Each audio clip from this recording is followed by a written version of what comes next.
bienvenue dans l'Eco-Fun Show Podcast, le podcast dédié à une vie plus simple et plus éthique. Si écologie, minimalisme, simplicité et bien-être sont des thématiques qui t'intéressent, je t'invite à t'abonner et à te préparer à enfin changer ta vie. Je m'appelle Jamila et je suis formatrice éco-responsable chez Le Monde de Mila. C'est parti pour l'épisode du jour.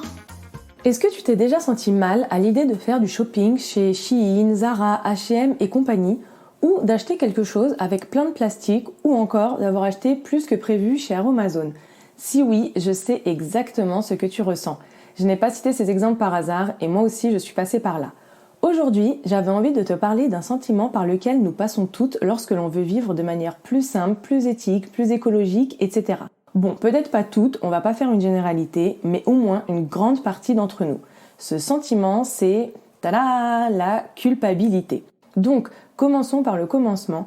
Une vie plus simple n'est pas une vie parfaite. Je répète, une vie plus simple n'est pas une vie parfaite. Que ce soit sur ce podcast ou lors de mes formations et accompagnements, je te parle zéro déchet, minimalisme, fait maison dans tous les domaines de ta vie pour t'aider à faire ce changement. Mais ça ne veut pas dire qu'il faut être parfaite dans tous les domaines. Tout le monde ne peut pas tout faire. Trouve le ou les domaines qui fonctionnent pour toi. Essaye d'intégrer une nouvelle pratique écologique dans ta vie chaque semaine ou chaque mois et sois indulgente avec toi. Tu prends ce qui t'intéresse, ce qui te motive, ce qui t'inspire et tu le mets en place dans ton quotidien. Moi aussi, des fois j'ai la flemme, je n'ai pas d'argent ou je n'ai pas le temps.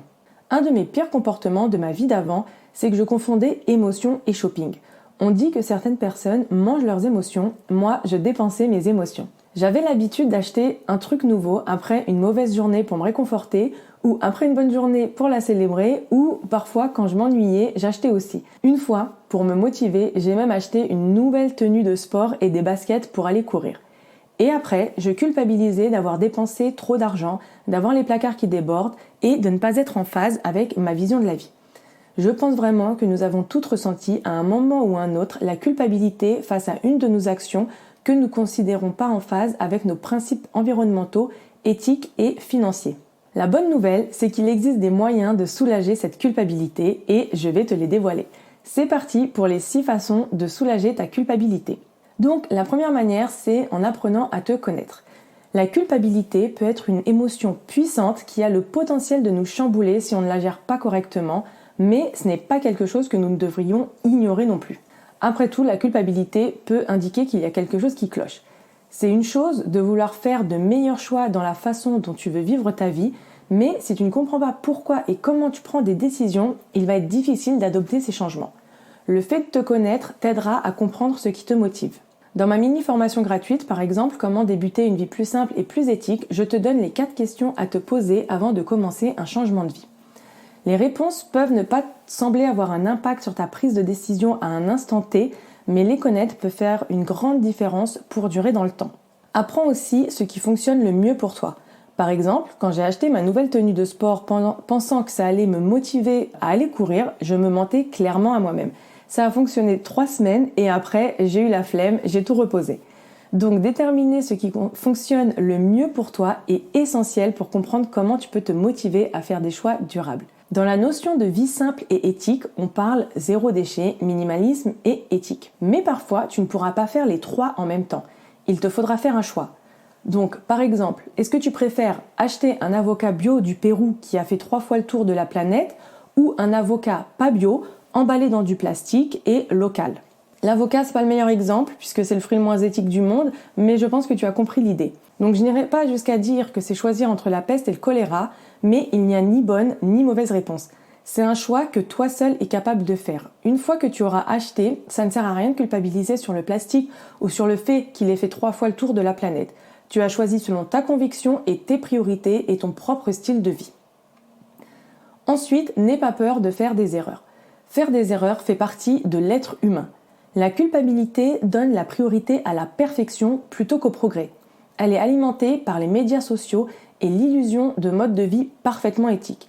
Alors que, dans la réalité, chaque jour est une nouvelle occasion d'acquérir de l'expérience. Chaque erreur est une occasion d'apprendre quelque chose de nouveau. Parfois, il faut quelques échecs pour bien faire les choses. Et encore, je dis le mot échec ou même erreur un peu plus tôt, mais je déteste ce mot. Se dire qu'on a échoué renvoie une mauvaise image de soi, de la honte, de la démoralisation et ça amène à la procrastination. Je m'explique. Quand tu essayes de faire quelque chose, tu obtiens 2 résultats. Soit un résultat conforme à ce que tu attendais, soit un résultat différent de ce que tu attendais. Par exemple, à la base de la tarte tatin, l'idée c'était de faire une tarte aux pommes. Jusque-là, une recette assez simple. Mais elle a oublié de mettre la pâte et du coup, elle l'a rajoutée à la fin par-dessus les pommes et en est sortie la tarte tatin. Donc, dire que c'est une réussite ou un échec, c'est une interprétation de la réalité, un jugement de valeur. Donc si tes résultats sont différents de ce que tu attendais, il faut te demander en quoi il serait bon de revoir ta façon de faire, de t'adapter et ensuite de réessayer. Je te conseille de plutôt te concentrer sur la manière d'éviter de refaire la même erreur à l'avenir. Avant de réussir à faire mes propres produits d'entretien maison, vraiment simples et efficaces, moi aussi j'ai eu quelques loupés. Avant de trouver un produit vraiment efficace, j'ai trouvé 10 recettes qui ne fonctionnent pas. Autre point que tu considères, quand tu considères avoir fait une erreur, pense à regarder la situation dans son ensemble et à te demander s'il y a des éléments positifs qui peuvent découler de ton choix. Souvent, notre jugement est obscurci par l'émotion lorsque nous prenons une mauvaise décision. Alors prends du recul et regarde les choses sous un autre angle. Par exemple, tu as craqué sur une robe de fast fashion. Bon, tu sais ce qui se passe avec la fast fashion. Si tu culpabilises, c'est que tu n'es plus en phase avec ce type de consommation. Et donc, la prochaine fois, tu iras plutôt vers une alternative plus éthique. Et au pire, si vraiment ça te pèse financièrement ou émotionnellement, retourne l'article. Ne t'accroche pas à quelque chose qui te fait te sentir mal. Troisième point, c'est d'éviter les extrêmes. Notre culpabilité et notre anxiété face à des habitudes que l'on considère comme malsaines nous rendent plus susceptibles de surcompenser en nous engageant dans des habitudes encore pires. Tu n'as pas toute la panoplie zéro déchet tant vantée par les influenceuses green ou tu n'es pas capable de faire tenir tous tes déchets de l'année dans un pot de confiture, c'est ok. Et j'ajouterais même que c'est normal, surtout si tu es au début de ta transition. Tu ne peux pas tout changer d'un coup. Tu ne vas pas pouvoir du jour au lendemain passer d'une vie de consommatrice ou de surconsommatrice comme moi avant à une vie minimaliste en 24 heures. C'est le même principe que les personnes qui font des régimes drastiques. Pour compenser leur week-end pizza-burger, elles vont s'affamer toute la semaine. Ce n'est pas viable sur le long terme et c'est pas bon ni pour ta santé ni pour ton moral. Donc, il vaut mieux faire des changements petit à petit de manière saine et durable plutôt que des actions extrêmes qui te conduiront sur la pente glissante de la charge mentale et de la culpabilité. Autre point, donne-toi du temps pour ajuster. Le changement, c'est difficile. Ça signifie pas que c'est pas possible, mais c'est compliqué. Donc, au lieu de t'engouffrer dans la culpabilité, prends le temps de te détendre et laisse-toi le temps de t'adapter aux nouvelles habitudes, puis avance avec détermination. Ne perds pas ton temps à te dire que ce que tu fais, ce n'est pas très écolo, à te sentir coupable, etc. Concentre plutôt ce temps et cette énergie à t'assurer que tu ne referas pas cette même erreur ou cette même action. La motivation, ça va, ça vient. Des fois, tu auras la flemme et tu seras fatigué. D'autres fois, tu seras motivé et tu auras plus de temps. C'est à ce moment-là précis, quand tu auras le temps de mettre en place ton quotidien idéal, de désencombrer ton armoire et de faire tout ce que tu as envie de mettre en place. Ensuite, mets-toi des objectifs atteignables, réalisables. On surestime souvent ce que l'on peut faire en une journée et en fait, à la fin de la journée, on culpabilise de ne pas avoir tout fait.